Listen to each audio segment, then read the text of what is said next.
So the reason I'm late this morning, well, one reason, few reasons, but one reason is because I got a message that we got a substantial donation from Singapore, and this is really flooring me. As it turns out, we know the Venerable Dongchu and I, go and visit this one temple when we're in Singapore, and we have lunch with the nuns. But they're the ones who sent it. But I, I'm very bad at names. I don't remember. Yeah, yeah. You're. Who are you? You're dear Donnie. Oh, you're dear Donnie. Okay.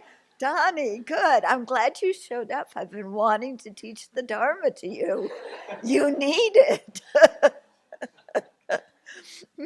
Which, by the way, I wanted to say yesterday when I was talking about him, I wasn't telling you who to vote for, okay? But I was just using him as an example of what I'm trying to say about ethical conduct, and because it's an example I think we all see, and so we can relate to it.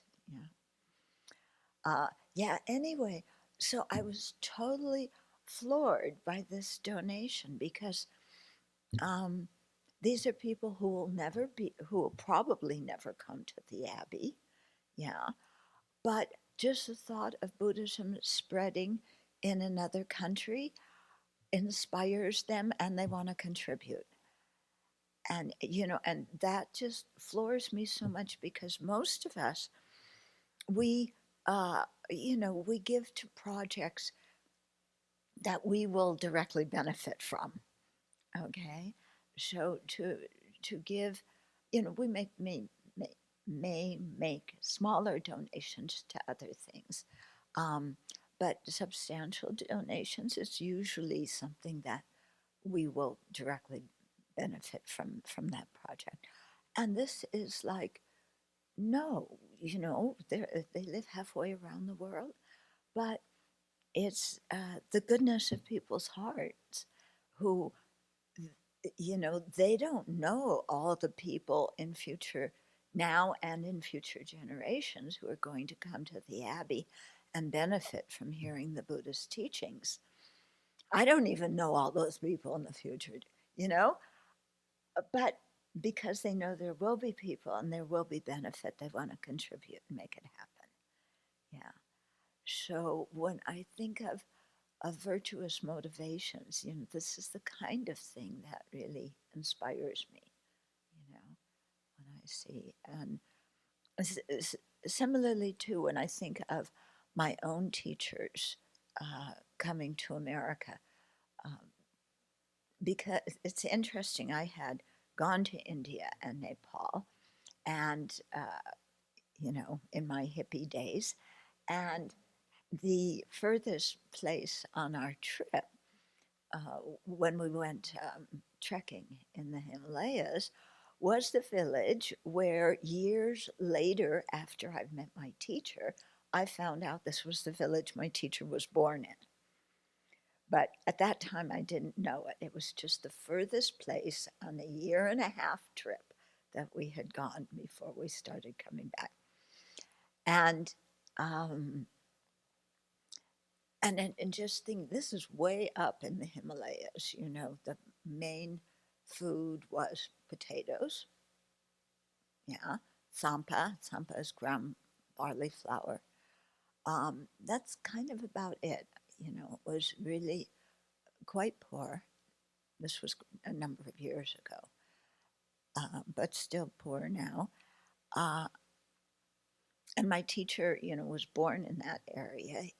He went to Tibet to study when he was a child, and then 1959 was when the communists took over Lhasa, the capital of Tibet, and so the Dalai Lama and my teachers and many other Tibetans fled into India. I told you about that yesterday, and the kindness of Nehru and the Indian people in welcoming these refugees. And I think of, you know, they were trying to set up their own monastery, and they wound up taking some of the young boys from this area in the Himalayas down to Kathmandu Valley to the school. They were setting up a monastic school and a monastery there, and you know, their life was there. But I didn't meet my teacher when I was in Nepal. You know, I wound up being at the village where he was born, but I didn't meet him and his teacher, who's also my teacher. I have many teachers, um, until a couple of years after I had returned to the U.S. And they were giving a retreat for 3 weeks at Lake Arrowhead. Anybody know where Lake Arrowhead is? Nobody. You're not from the L.A. area. Okay, it's east of L.A. You know, so you know, I think of the kindness of people coming from that part of the world to this country to teach the Dharma to a bunch of people who, I mean, you know, and even in Nepal, I mean, none of us grew up as Buddhists. We didn't know anything. We were going, you know, it was like, oh, these people are, you know, they're Tibetans. That's magic and mystery and Shambhala and what's that? The other one is Sangrila, Sangrila. You know, the other, you know, what is it called? What? Sangrila. Yeah. So it's that, you know, oh, and, you know, we didn't know anything. And, you know, they traveled here to teach us. And in Nepal, they opened the monastery to teach us. Yeah, it's really amazing when you think about that, you know, because they have their own communities and, you know, could very happily remain in their own community instead of teaching those of us who kind of say,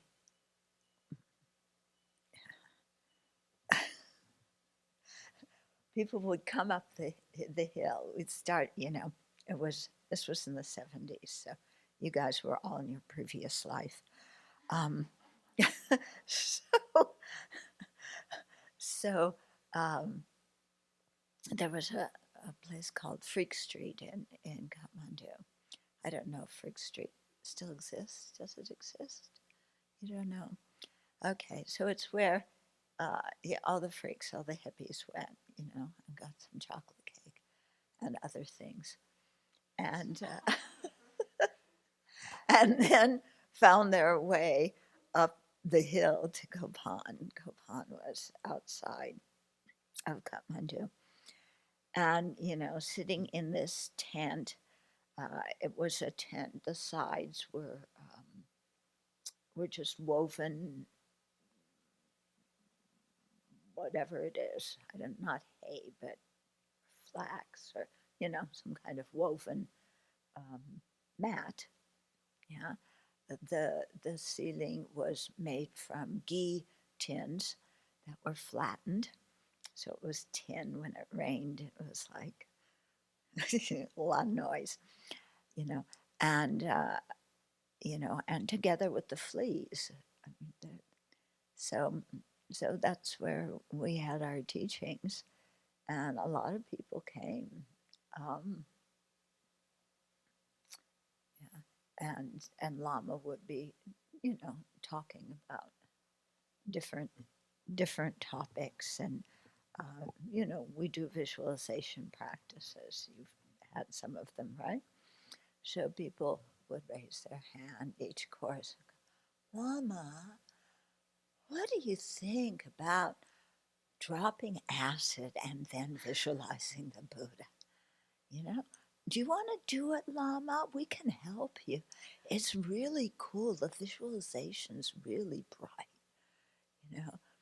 And, you know, here's Lama who, you know, never would do that. And he would say, uh, he would say, "You're already hallucinating, dear. You don't, yeah, you don't need psychedelics. You're already hallucinating." And then would talk about how things appear to us in a mistaken way, how we grasp them as having an essence that they don't have, you know. And yeah, so it was really quite funny when you think about it, the combination of the two cultures, because from the Tibetan viewpoint, you know, uh, I mean, these people were quite conservative, you know, very, very conservative.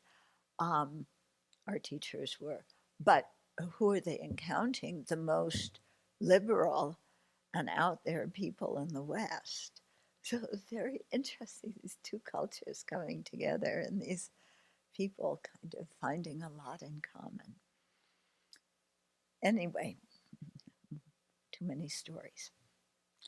Uh, but I think it might be helpful for you to know a little bit about the history, you know, because very often we come into things and we don't think about how they got there and how they came about. We just think it's here and it's here for me. What can I get out of it? What can I do? You know, how can I use it to benefit me and mine? And we don't think, yeah, about all the causes and conditions and all the people who have been involved in creating the things that we use just on a day-to-day basis, let alone, you know, I mean, most of you were in school or just got out of school or whatever. Um, yeah, did you ever think of all the people who built the schools you went to? Did you ever consider all the workers who were out there in the sun and the wind or maybe the snow building the school? You know, the electricians, the plumbers, the people who put down the floor, people who painted the walls, yeah, the people who poured the concrete. Do you ever think about them and their lives? Yeah, and their families and what's important to them and what they're doing. But we never think. We just go in, this is my school, how can I have fun? Yeah. And why did they make the room like this? They should have made it like that. So, you know, there's so much like this in our lives, I think, where we just take it for granted. And, you know, when we talk about having equal love and compassion for all sentient beings, this is one way we go about training our mind in that way, is to see that, uh, in fact, we are related and interconnected with everybody at some level, you know, and at some time in some rebirth.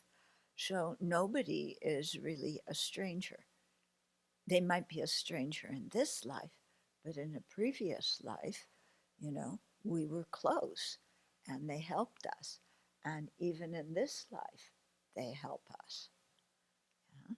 But we don't, you know, we're so tuned out to that. Yeah? And so, you know, have you ever thought when you're driving along the road and you know how it's always when you're in a hurry to get somewhere and they're doing road work? Yeah, you know that. And then you have to stop and wait for them to motion that you can go through and you're in a hurry.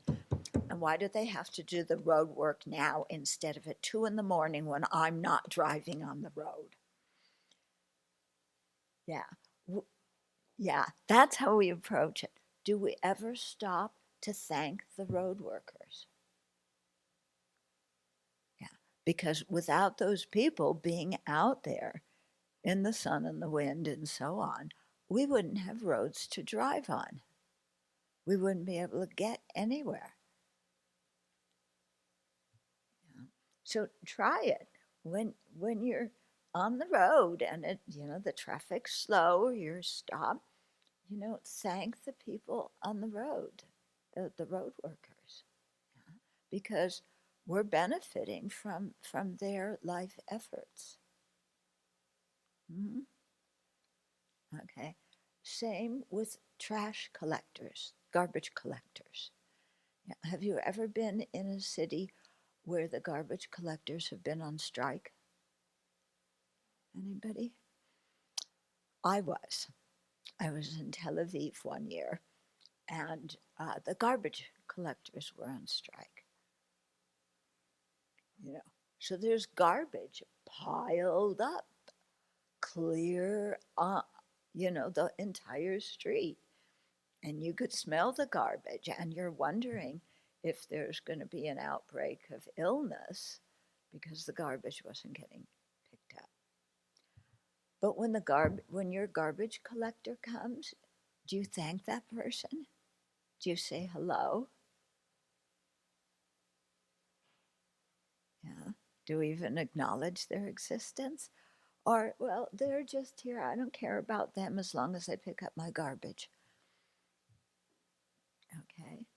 So again, there's so many small things that we can do to connect with other people that can make a difference in their life.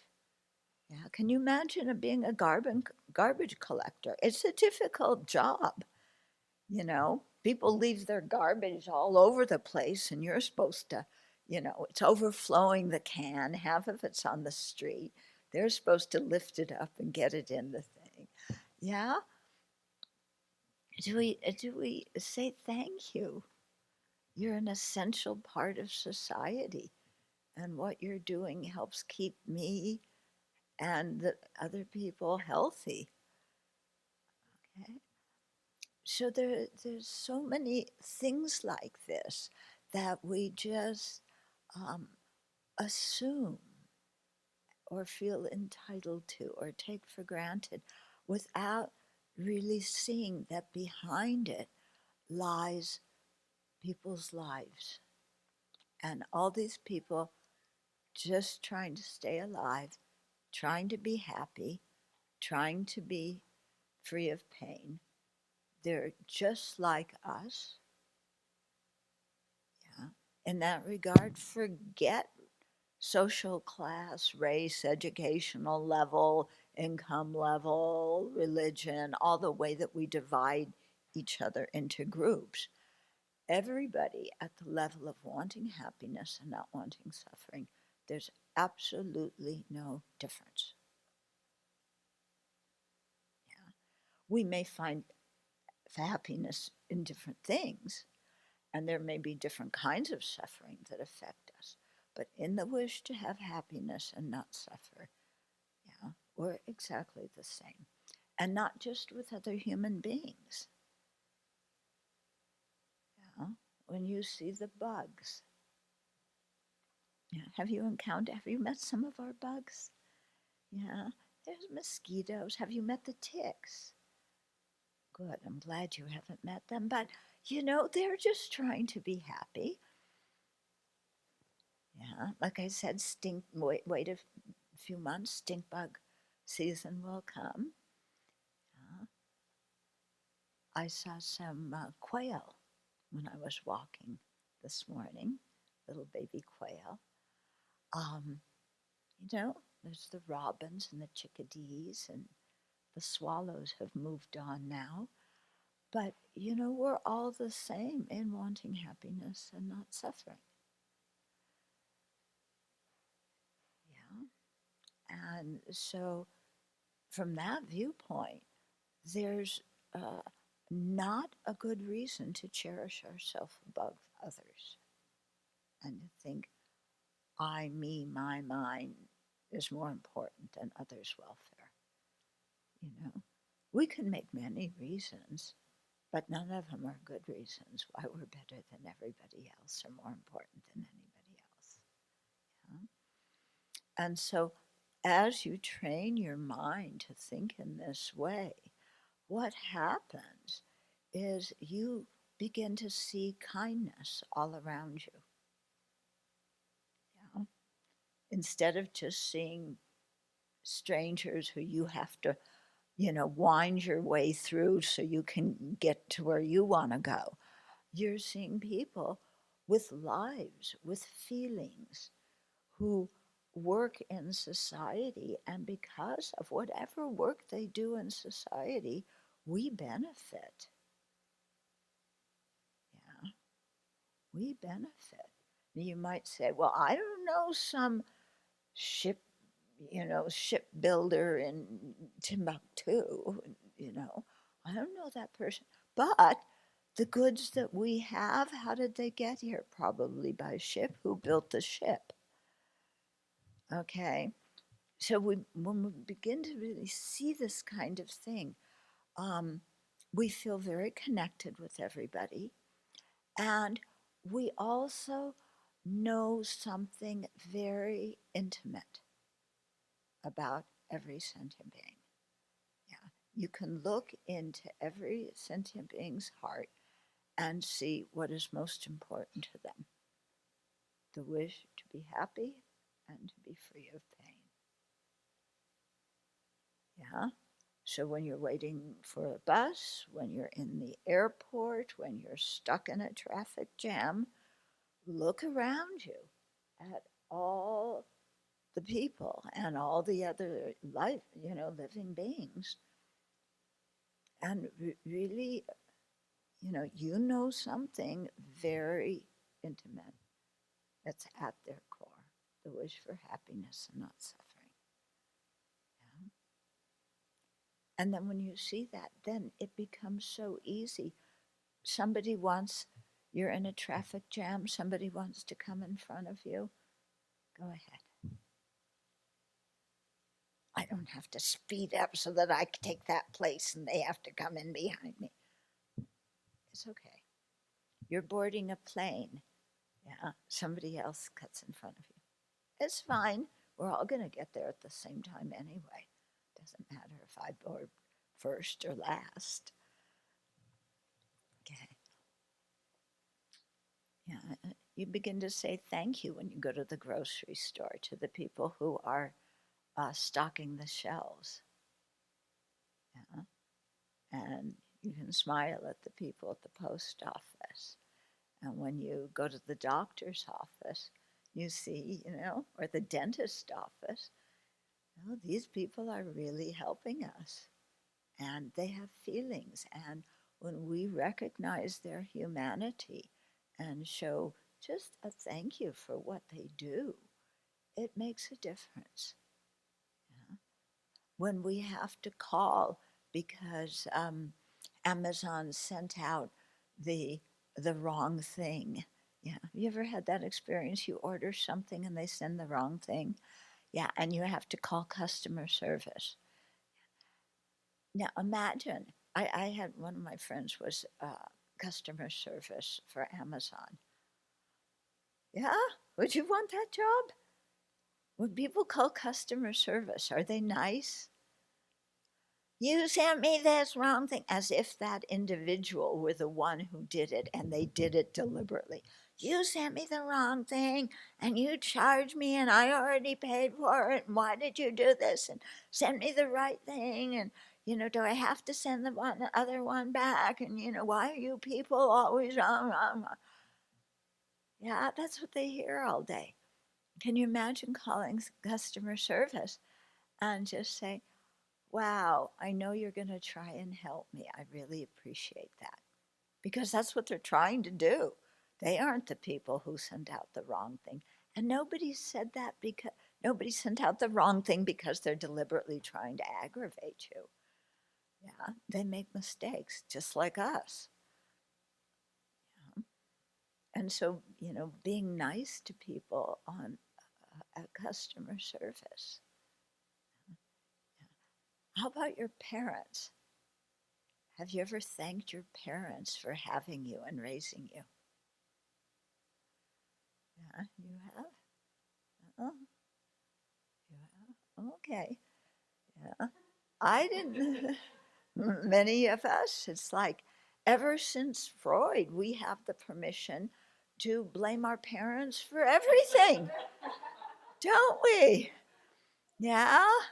Why am I depressed? Well, it's my parents. When I was 2 years old, they did this and this. And when I was 3 years old, they didn't do that and that. And as a result, now in this life, I have so many problems. And I come from this toxic family, totally toxic. Yeah. I went to one of these, I was invited some years ago to one of these self help conferences. It was a big one they were having in Seattle. Okay, and I was doing some, breakout session, but I went to the plenary session. So some guy, I forget his name because I don't remember names, um, was giving a talk, and his talk was all about this was in the days of the inner child.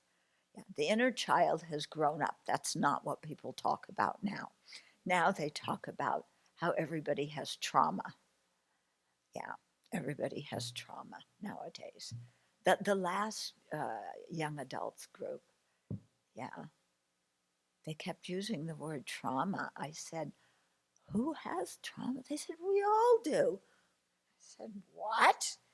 Because the meaning of trauma to me is not what the meaning of trauma was to them.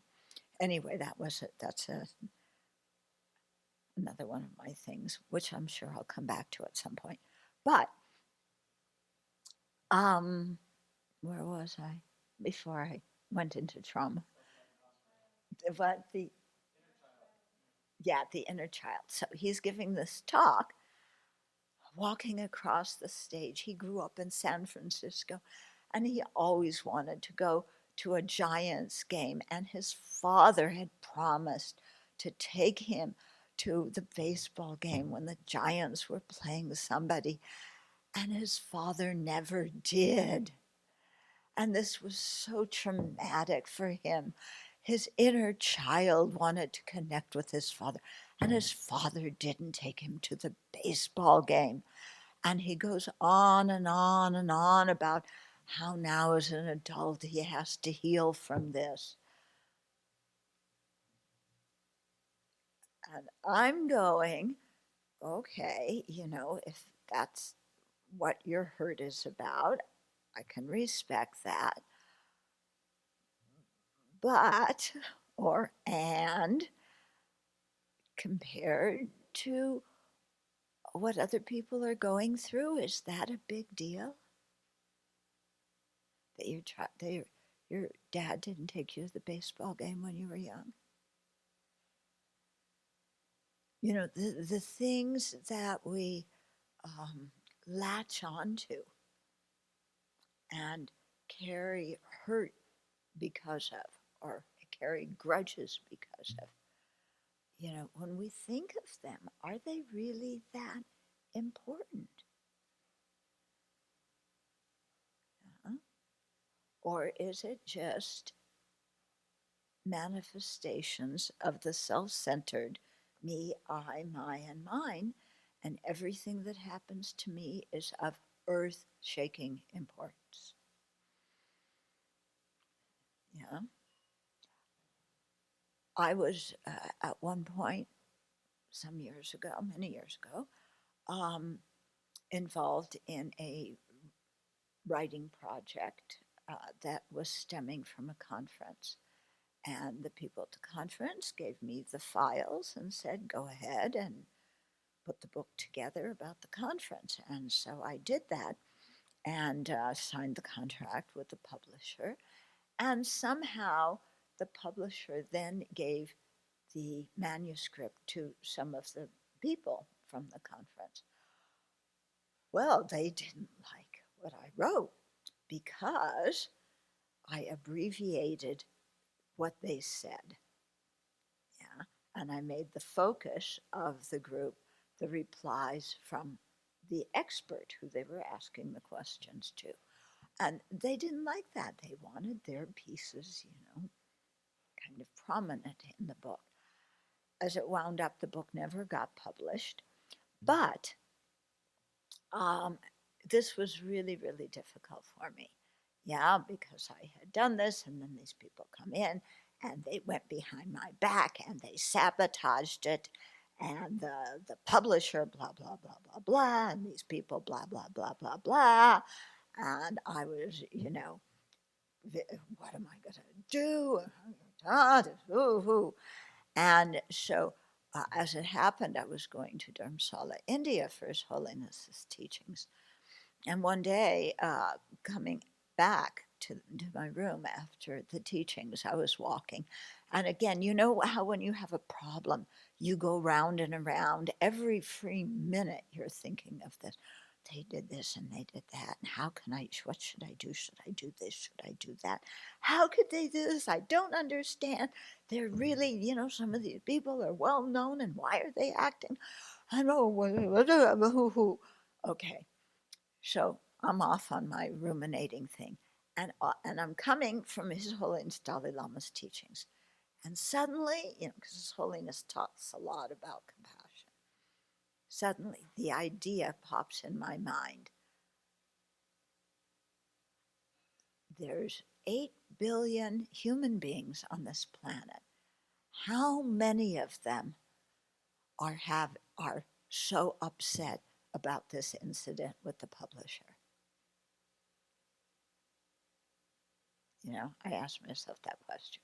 How many people are so upset like this? The answer was 1. 8 billion human beings, and I was the only one who was that upset. And I said, okay, children, it's time to grow up. Yeah. What you're upset about is not a big deal. There's no reason for it to occupy your mind day and night. It's just something that happens. Things don't always work out the way you want, but it's not something to waste your life energy going round and around and around about, blaming all these people for how upset I was. Yeah. It's quite interesting, when you stop sometimes and say, I'm holding on to something so tight. And,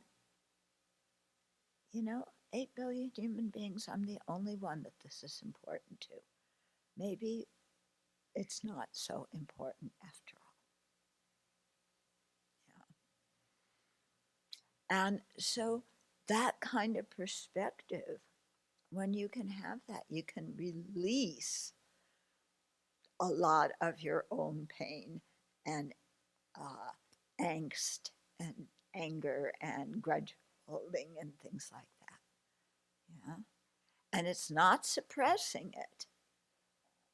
It's not saying, well, yes, I'm really so upset by this, but I'm not supposed to be upset, so I'll pretend that I'm not. No, that's not dealing with it, okay?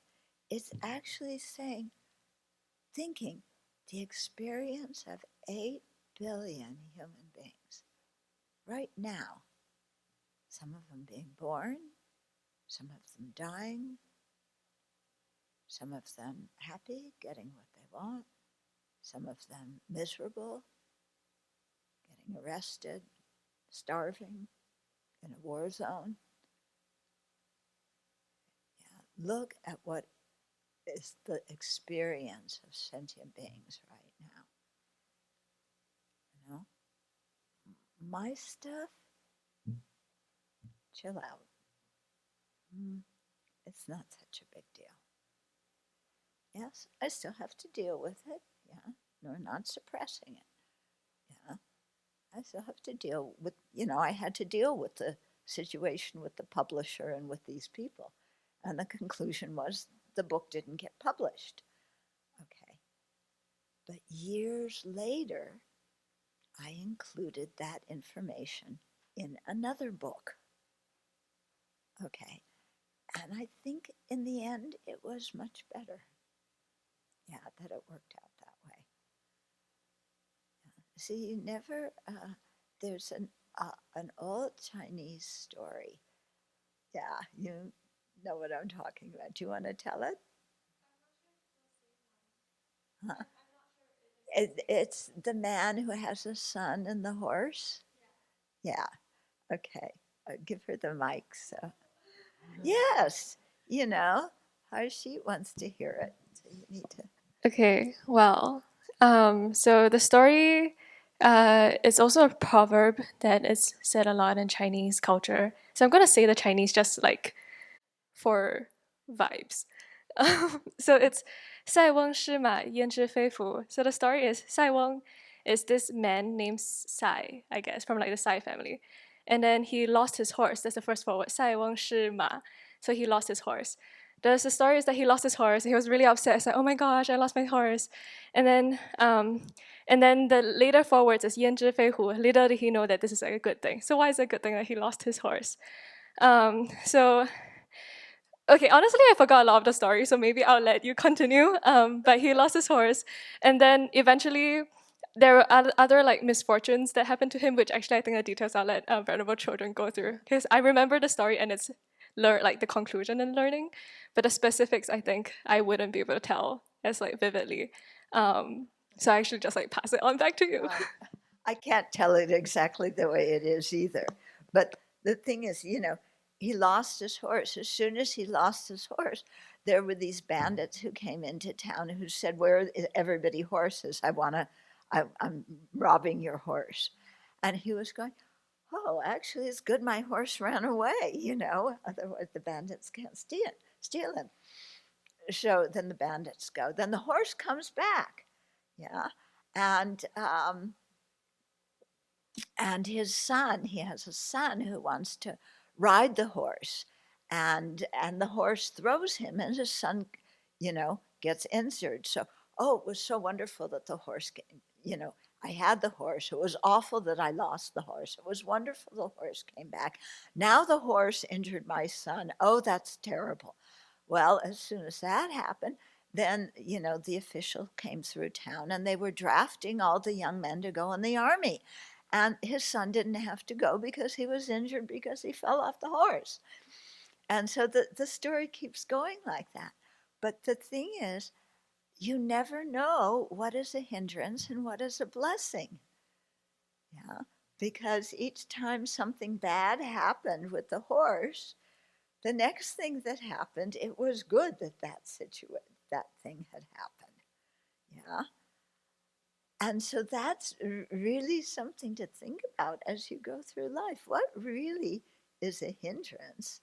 Because you don't know what's going to happen next. And, when you have a problem, when you have a hindrance, you can really learn a lot and you can grow a lot and find resources in yourself that you didn't even know that you had, such that afterwards you say, I'm so glad that happened to me.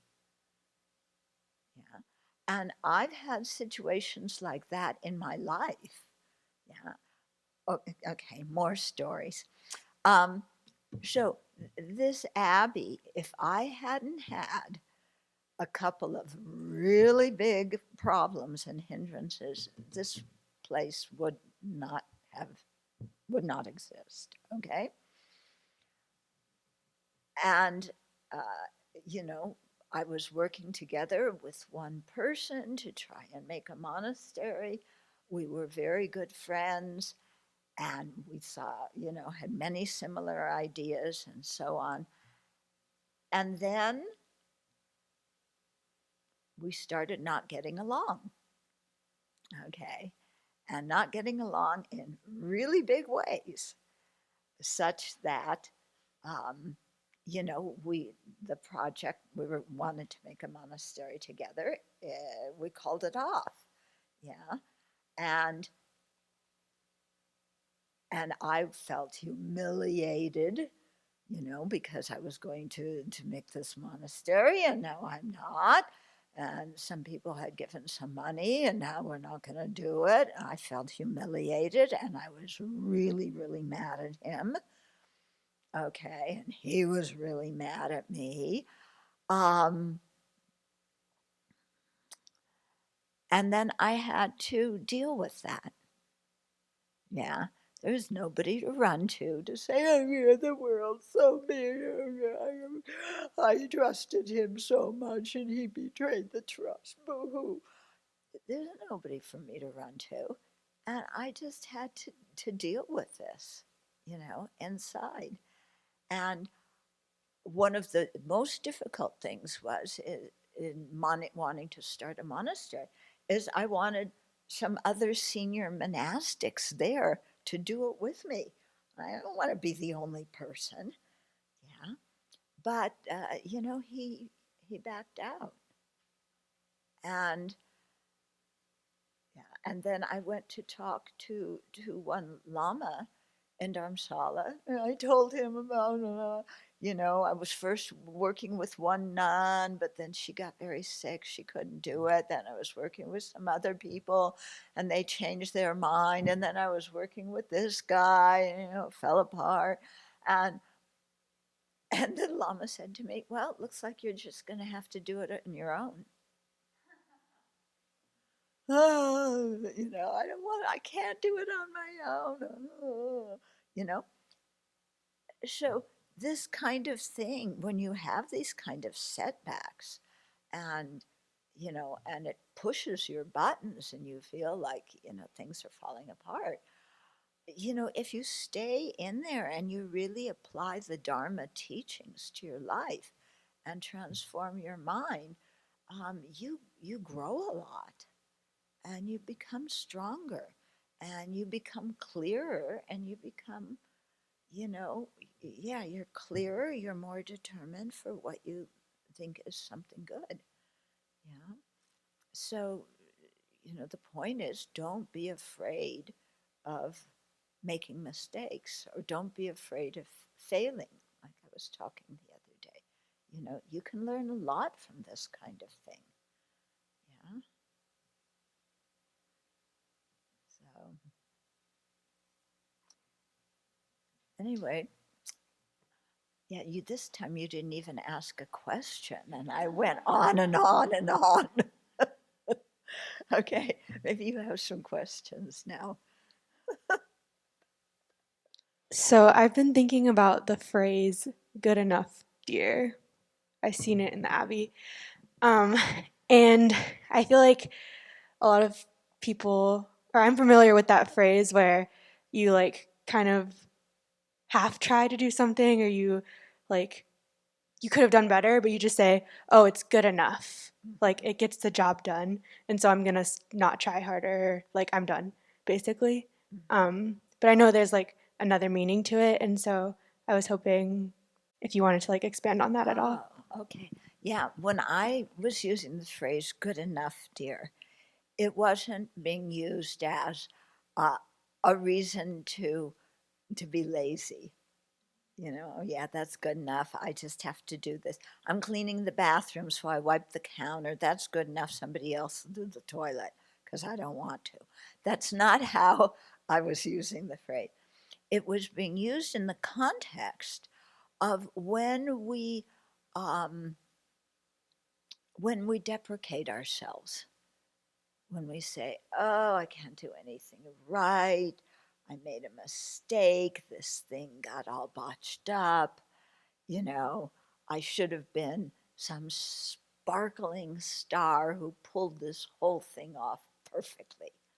Yeah, like me after this big mess with the book, or after the big mess with this other monastic. You know, and it's like, no, what you do is good enough, because what you did, you tried your best, you did what you could. You can't control the world. Yeah. So it's what happened. It's got to be good enough, because real is what happened. Okay. So what we say this when our minds are spinning and setting all kinds of very unrealistic expectations for ourselves or for others. Yeah? And I just say good enough.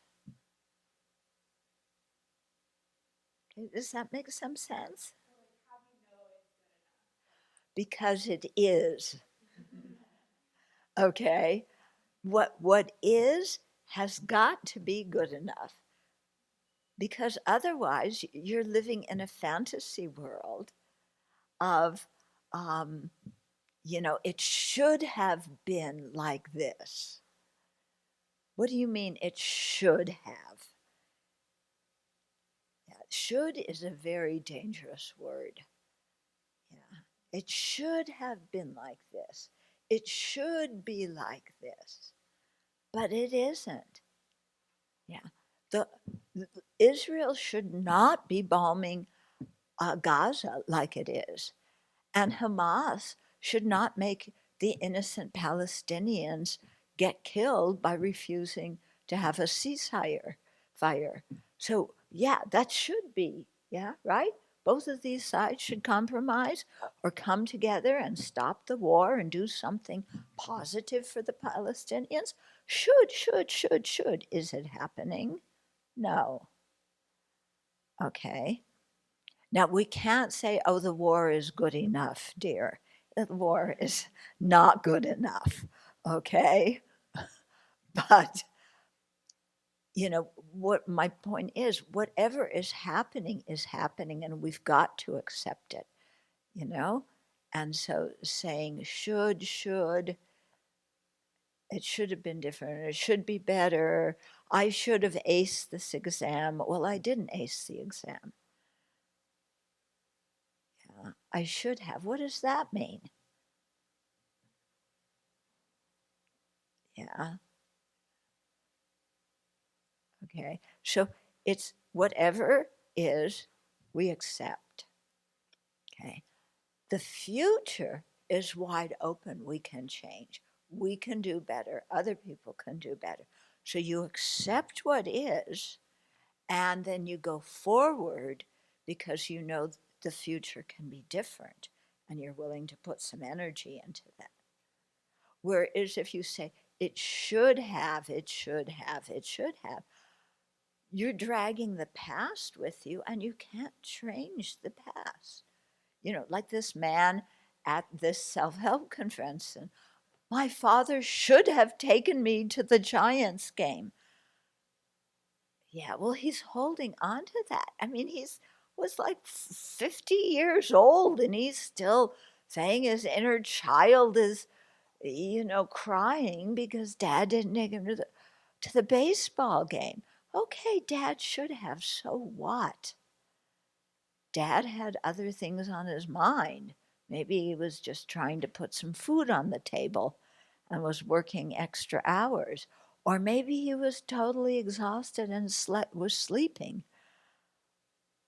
Yeah, living in should have doesn't do much good, And should be in the future, again, this should be, Netanyahu, what an idiot, blah, blah, blah. He should, stop bombing Gaza. Yeah, he should. Yeah, so does that change anything? He isn't. I'm not saying what he's doing is good enough, because remember, I'm using the thing of good enough, dear, when you put an impossible bar for yourself. But even for others, for the future, he should. I have no control. What can I do? That maybe could possibly influence the situation in a better direction. Or do something good in the world for somebody, even though I can't stop that, what's going on in the Middle East. Can you tell us the Italy story? Oh, the Italy story. You will love this one. Okay, yeah. No, now that I've built it up, it's not going to be any big deal. Okay, so I was a baby nun. I had not been ordained very long, and I was drinking tea at the monastery one afternoon, and my teacher's attendant came by and said, "Oh, Lama thinks it would be a good idea if you went to the center in Italy," and then said that to me and kept walking. I'm like, "What? What? I'm planning on staying here in Nepal and studying and doing my practice here. Lama wants to send me to Italy." Mm. But you do what your spiritual mentor advises, you know. And so I got on a plane. Uh, they sent the ticket. I got on a plane going to Italy to a center there that was in an old chateau, it was an Italian chateau kind of thing, a huge building. And the parents of some Dharma practitioners had bought it. They were making it into a center, and it was new. The chateau, it was new, becoming a Buddhist center. The chateau was quite old, but I was sent there. I got off the plane in my plastic sandals in the middle of February in Rome. It was cold. My feet were cold. Yeah, got up to the center, which was outside of Pisa. And my job, I was supposed to be the spiritual program director. Okay, so that's like there's the director, it's the most important person, then the spiritual program director. So that was my job. I was imported from outside. I didn't know any of the people at the center, and I was taking on that job. And there was another nun who was coming, and she was supposed to be the disciplinarian, what they call the gegu of the monks. Or you know what? It might have been the opposite. I think maybe I was supposed to be the gegu and she was going to be the program director. Anyway, it doesn't really matter because what happened, I was there just a short time, a week or two. She's not coming, so I had both jobs. Okay, so yeah, so there was a lot on my plate to do. Yeah. So the first director who was there was a layman. He was quite nice and very friendly, but soon the directorship changed, and this one monk took charge of it, and he was the director. And then there were some other Italian men who had ordained, who were even younger in ordination age than me, even though I was a baby. And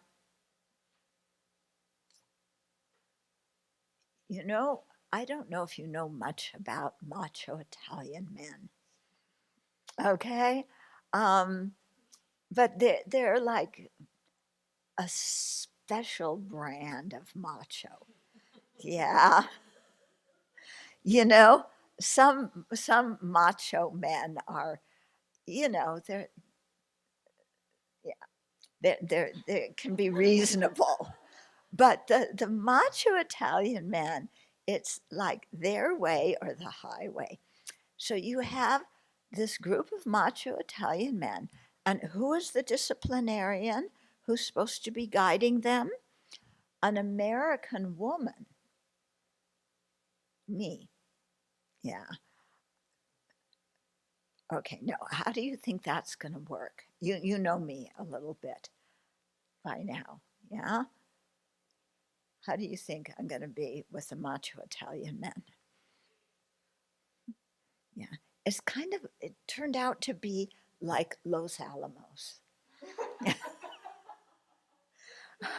Okay, yeah, and it was it was a mess. Okay,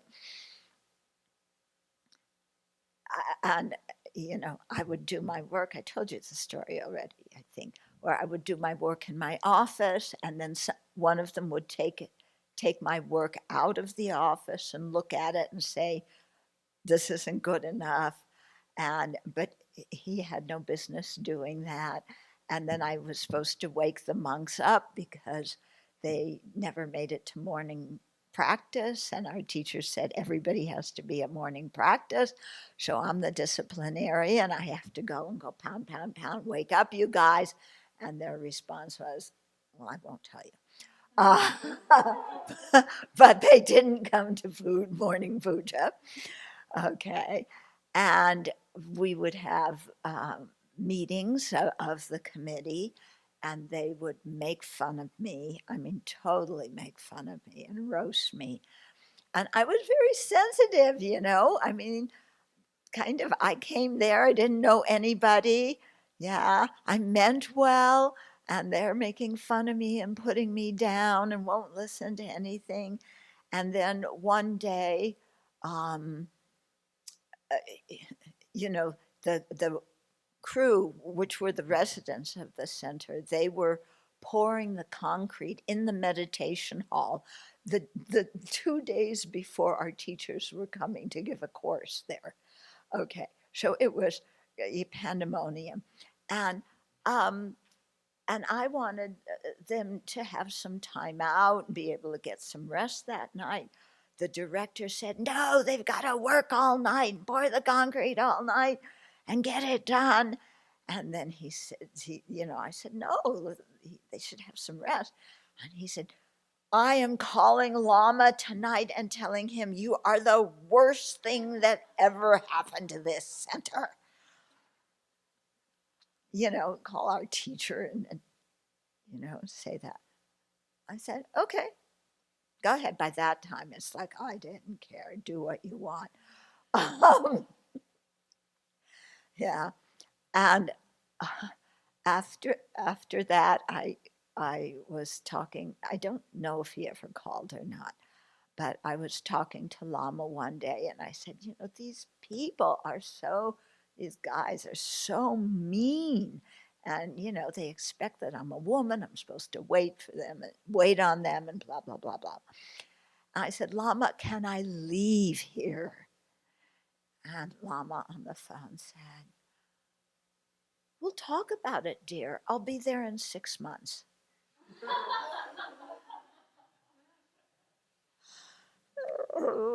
you know.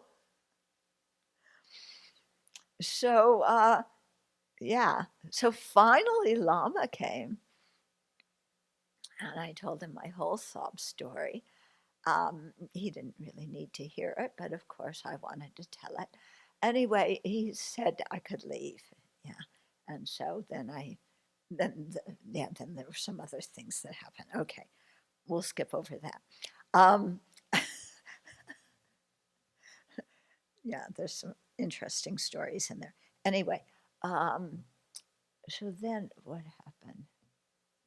I wound up back oh yes, I went back to Kopan, in Nepal, the monastery in Nepal. That was kind of like my home monastery.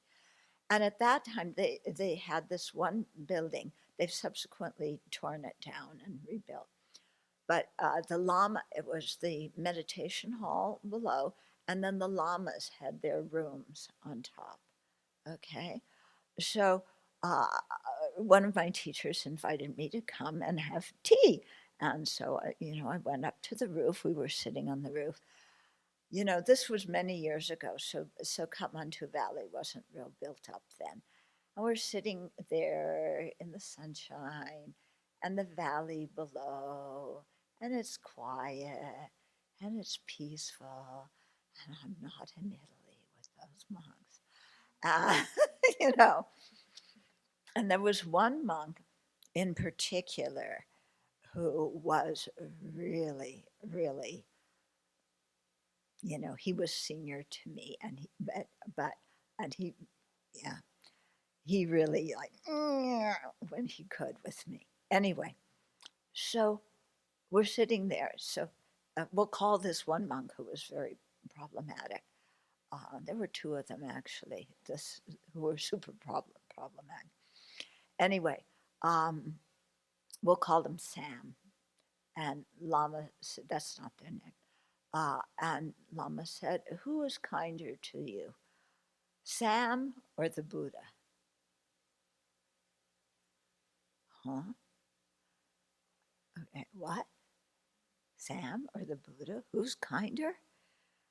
Uh, so I said, Lama, the Buddha is kinder to me than Sam. The Buddha is compassionate and trying to guide us all to awakening. And Sam,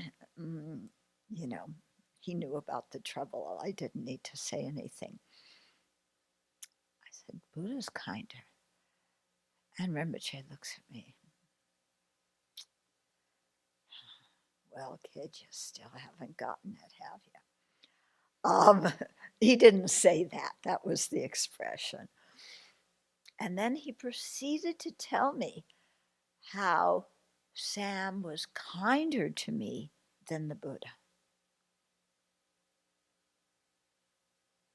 This person who made fun of me, this person who said I was the worst thing that ever happened to the center, this person who, interfered with what I was doing, and was kinder to me than the Buddha. And then Rinpoche proceeded to explain how, in order to become a Buddha, you have to practice fortitude, okay? So sometimes this word, the word is zopa. Sometimes it's translated as patience, but I like the translation of fortitude because to me, patience can imply that you're just being patient, waiting for somebody. But this mental factor is practice. It's one of the bodhisattva practices, is more building up your internal strength, so that you're not upset when confronted with people being, obnoxious or attacking you or whatever, harming you in some way. You don't get upset when you're sick, and you don't get angry and upset, while you're learning the Dharma, because it's difficult. So this thing of fortitude or patience is an antidote to anger. And I had been boiling over in anger, and I thought before I went there, I thought I didn't have a problem with anger. And it was because of being there that I learned I have a very big problem with anger. And he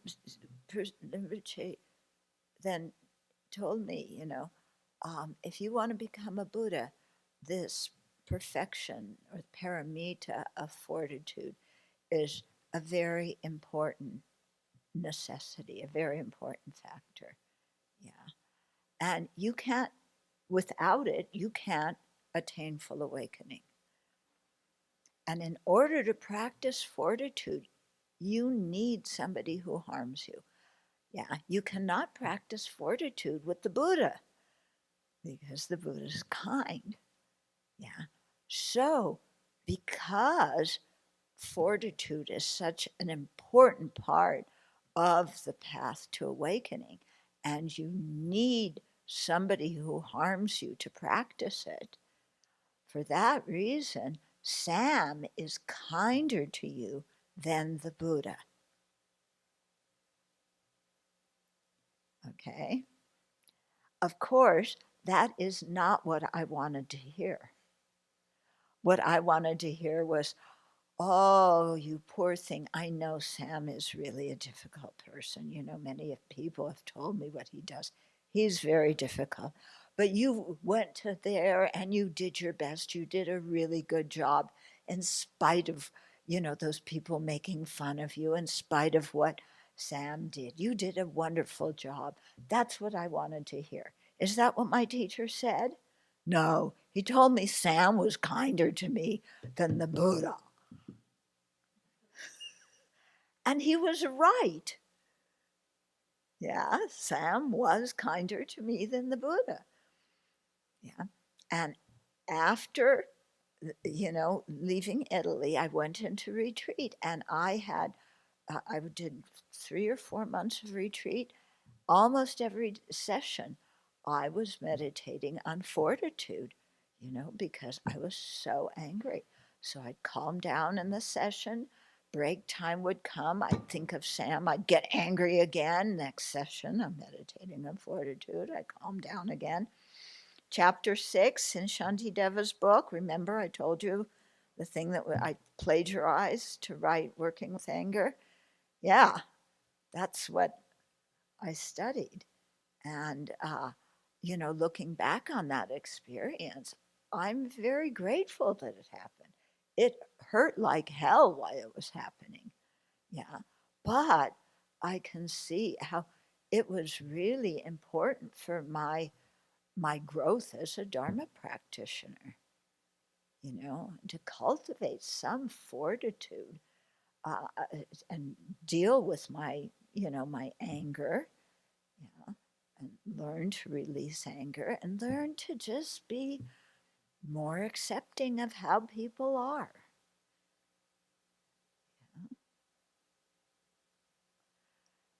So that's my Italy story. But I can tell you one more thing about Sam. Okay, well, this is the second Sam. So a few years after that, I had one of my friends who was a Chinese nun in Taiwan came to Dharamsala, and I showed her around, and we went to His Holiness Dalai Lama's teachings together, and then we were at Kopan, and I had arranged for Rinpoche, one of my teachers, to to have lunch with her and me, upstairs, just a kind of a quiet personal lunch. And I was really happy because, to bring the Tibetan and people from the Tibetan and Chinese Buddhist traditions together, I've always felt that's really important. Um, and so I was really happy for this occasion. So she and I go up there, and Rinpoche's there. And the meal was just kind of getting served. And who walks in but Sam? Yeah. So Sam, this Sam was tall, he spoke loudly. There was a meeting of my teacher's international organization going on at the monastery at that time. And he was part of that. And he came in to our lunch. He just walked in the door, which you do not do with your teacher. You do not just like, okay, I'm here, stop what you're doing, pay attention to me. Anyway, that's what he did. And he came in and he said, Rinpoche, we're at this meeting and all these people are criticizing me. And, I just don't know why they're criticizing and, doing, he was really upset and he was angry because people at the meeting were criticizing him. I'm sitting there going, I know why they were criticizing you. I worked with you. I know why they're saying those things. Okay. But of course, I couldn't say that. Yeah, that's what I wanted to say. But I couldn't say that. I was with my teacher. And I didn't want to act like a total jerk, just half a jerk. and um, and Rinpoche responds to Sam and he says, yes, I know you've been working in the organization many years. You really helped to start the Italian Center. I'm like,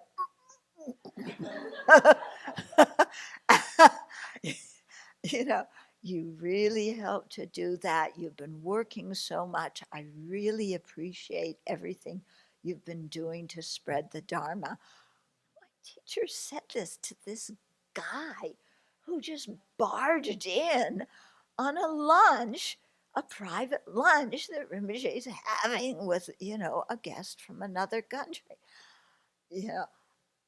And, so Rinpoche says that. So Sam just doesn't go away. He stays there and he keeps talking about what they're saying and what they're doing. The whole lunch, my friend and Rinpoche did not have a chance to really have a conversation because Sam was there. Yeah. So I was right in how nasty he is. Well, so was I. It wasn't like I was sweet pea. No, easy to get along with. And, I was really angry. It wasn't like I had a virtuous mind. I did not. I had a very non virtuous mind. Anger is non virtuous. Yeah. So, so that's what my teacher did to try and help me to let go of that anger.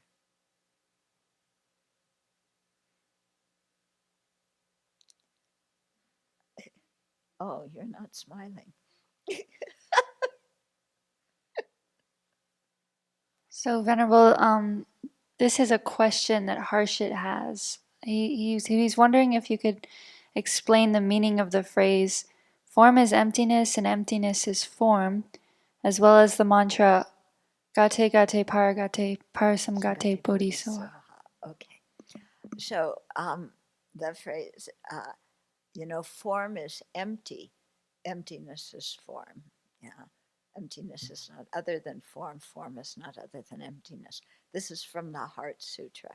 What it means is we've been talking about how things exist on the superficial level, how they appear, and how their deeper mode of existence is empty of all the fantasized modes of existence that we've projected onto them, all the false ways of existence that we've projected on things, their deeper mode of existence, they're free of this. So, but these two things, the conventional truth of appearances and how things function in our daily life, and the ultimate truth of how things exist, they are together on each object. So when we say form is empty, form, it means it's talking to object. Well, there's different meanings of form, but it's talking about sense objects. Okay, so sense objects, conventional reality, they are empty of all the fantasized ways that we project on them. So form is empty. Okay, emptiness is form means that form and emptiness are not separate things. It's not like form is here and its ultimate nature is in another universe. No, everything that exists has both natures, the ultimate nature and the conventional nature. So that's what that is referring to. Okay. Then you just have to figure out what does the ultimate nature mean and what does the conventional nature mean. That's a whole other topic. Okay. So that's that. Then in the Heart Sutra, there's the mantra Tayata Gate Gate Paragate Parasamgate Bodhisoha. Okay, so Tayata means it is like this. Yeah. Gate means go. So gate gate, go, go. Paragate, go beyond. Parasamgati, go completely beyond. Bodhi, enlightenment. And soha means it is like this. Yeah, kind of like Tayata. It is like this. Soha. It's kind of like amen. It's like so be it. So be it. Yeah. So what are you going beyond? When we talk about the bodhisattva path to full awakening, or we talk about the arhat's path to liberation, one way of describing these paths is according to 5 stages of the path. Okay. And so something you progress on these 5 stages until you get to awakening. So gate, gate, paragate, parasamgate, bodhi, enlightenment. So be it. Okay, so it's talking about passing through these 5 stages, developing your insight into the nature of reality, accumulating merit by doing virtuous deeds, and then the culmination of attaining full awakening. So that's the meaning of the mantra in brief. Yeah. Once you start studying the 5 paths, then you can unpack all these things. Okay. Yeah. You want to pass that, Mike? I had a question about attachment with relation to loss and separation. So that can be in small ways, like maybe you make like a friend for like a summer and then you have to say bye to them, or it can be like something long, like a long-term relationship that breaks up, or it can even be like death. So I was just wondering, how do you kind of, I guess, accept that, or like how do you work with loss or separation? Yeah. Okay. Venerable Sangha Kadro did a retreat on this a few months ago. Basically, the first thing is seeing that for ordinary beings like us, we get attached to people. Yeah. The attachment is an affliction in the sense that when we are attached to somebody, we are exaggerating their good qualities or projecting good qualities that they don't have. This is the nature of attachment. Yeah, when we have attachment, we don't think we're projecting anything. We think that this, in the context of persons, this person is really that wonderful, or this pizza is really good and it has the nature of happiness in it, so I've got to eat that pizza. Okay. But we don't realize that we're exaggerating. Okay. So this exaggeration leads to the attachment, and attachment is a sticky mind. It doesn't want to be separated from the object of its attachment. Okay. So some people are more attached to material things, to their money, to their car. Some people are more attached to people. Yeah. Some people are attached to reputation, what other people think about them. Some people are more attached to their status in society. Some people are attached to being right. They want to win every argument because they are always right and other people should agree with them. Okay. So, and we all have all of these different kinds of attachment in one degree or another. Yeah. But you're talking specifically about attachment to people, which in many ways is the strongest attachment that we have, because we start out, we're born in a family. Yeah. And these are the people that we know the best. And, when we're aware of something, with our parents, how much they've taken care of us. And, whenever something goes wrong, you can go back. Yeah. You're 75 years old and you still move in with mom and dad.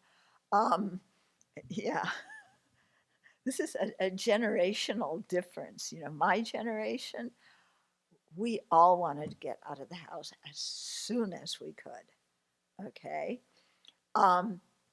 Now the generation it's much different. Stay with your parents for as long as you can. It's really interesting. Yeah. Anyway, yeah. So we have attachment to our family, attachment to friends. Falling in love is the biggest attachment because this person you fell in love with is better than the Buddha. Yeah.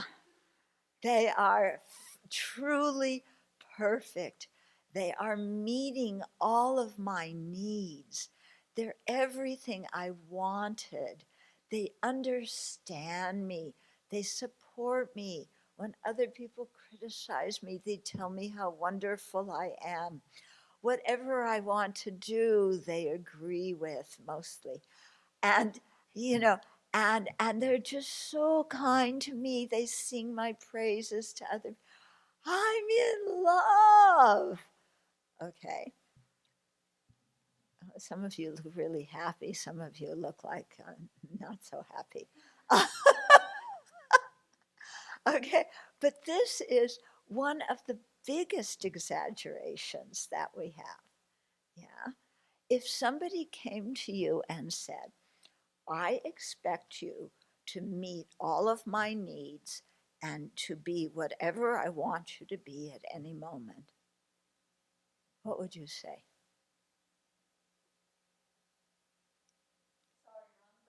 Yeah, you'd say, sorry, wrong person. No way. I can't do that. That's impossible. But when you're in love with this person who is more wonderful than the Buddha, that's what you expect of them. Yeah. You never ask them, will you sign on the dotted line that you're always going to be nice to me and tell me you love me 15 times a day and always do what I want? Yeah, sign here. Do you ask them that when I'm in a good mood, you have to be in a good mood. When I'm in a bad mood, you have to cheer me up. Yeah, but don't ask me to change. Just deal with me when I'm sulking. Yeah. So I think what happens, with this is, first of all, if we've exaggerated the importance of this person in our life, or exaggerated their wonderful qualities, such that emotionally, there's a lot of attachment to them, then if they die or the relationship breaks up, we feel like, oh, who am I? Who am I now without being so and so's son, daughter, so and so's spouse, so and so's boyfriend, girlfriend, just regular friend? It's like, I don't know who I am. And, you know, this person was so kind to me and supported me, and now they're not there. I can't go cry on their shoulder. They're not going to prop me up. Yeah. And so that's this process of grieving that you go through. And so grieving is is adjusting to a change that you didn't want. It's a change that you didn't want, that we can't control. Yeah. And it happened. And grieving the loss of the relationship or the loss of that person in our life is our process of coming to terms with the fact that everything that functions is impermanent. And whenever we come together with any person or object, in that process of coming together, we are already separating, because you can never stay together. Yeah. I mean, in terms of relationships with people, at some point, one or the other of us is going to die. Yeah. This is the nature of reality. We're building the Buddha Hall, we're built a monastery.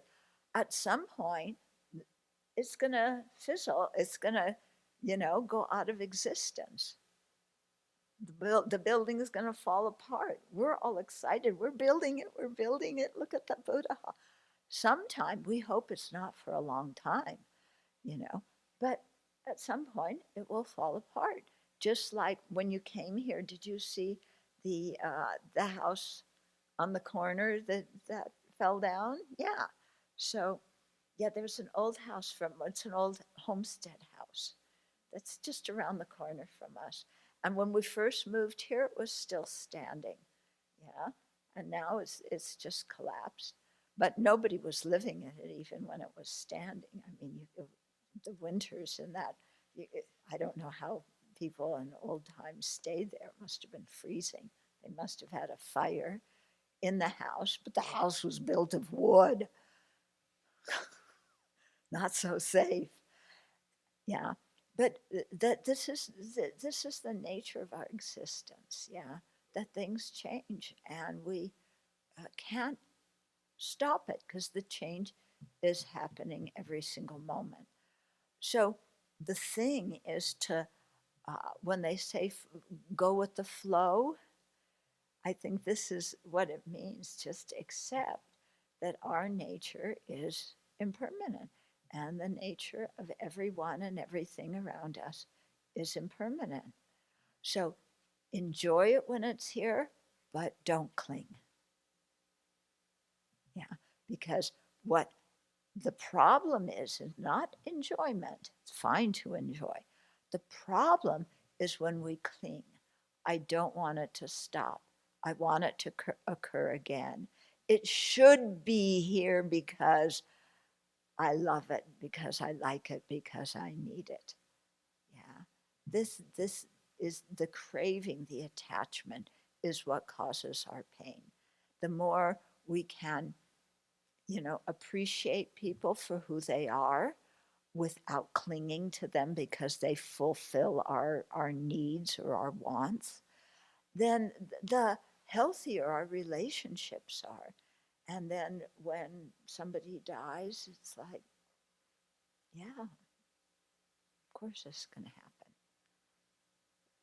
So, for example, I meditated for years on my parents dying, just accustomizing my mind with that thought. And in the process of that, thinking about them dying, knowing that there were some things that I needed to communicate with them, I needed to patch up some things that had happened. And so don't wait until the last minute because we don't know when death is going to happen. But I meditated, like this for many years and grew accustomed to it so that when my parents did die, it wasn't a total shock for me. Yeah. I didn't anticipate them dying that day, but, yeah, mom was in the hospital and she was sick. There was, there was a good chance she was going to go. Dad was the eve of his 93rd birthday. Yeah. Well, when you're 93, he was comparatively healthy, but nothing is secure. Yeah, he died. Oh, he wasn't supposed to die tonight. Yeah, but there it was. Okay, but when we're familiar with things and um, when we forgive the people that we need to forgive and apologize to the people we need to apologize to, then when separation happens, um, there's peace in our own heart. Yeah, because we did what we could. We owned, if if there was fracture in the relationship, I own my part. Yeah, and or I could tell that person also their good qualities and how much I appreciated the friendship and the relationship with them, or with our parents, thank them for having us. Yeah, were you an easy child to bring up? Yeah, you think, yeah. Would you want to bring up a child like you were?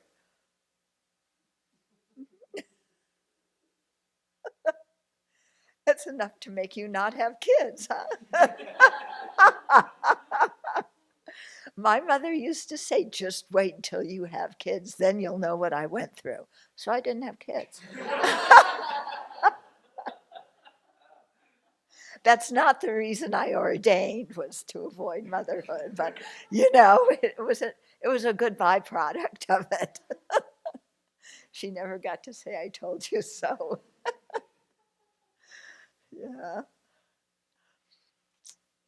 But to acknowledge what other people have done, and so that our heart feels peaceful about it.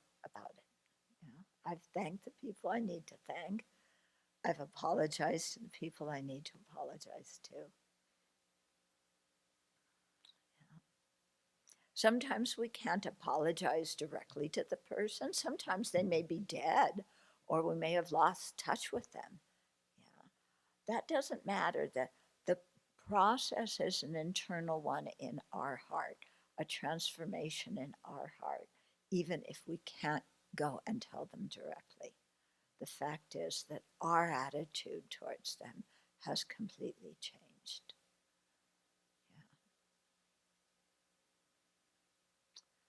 Yeah. Okay, so we've gone over time again. Okay, so let's dedicate, and then we'll take a short break.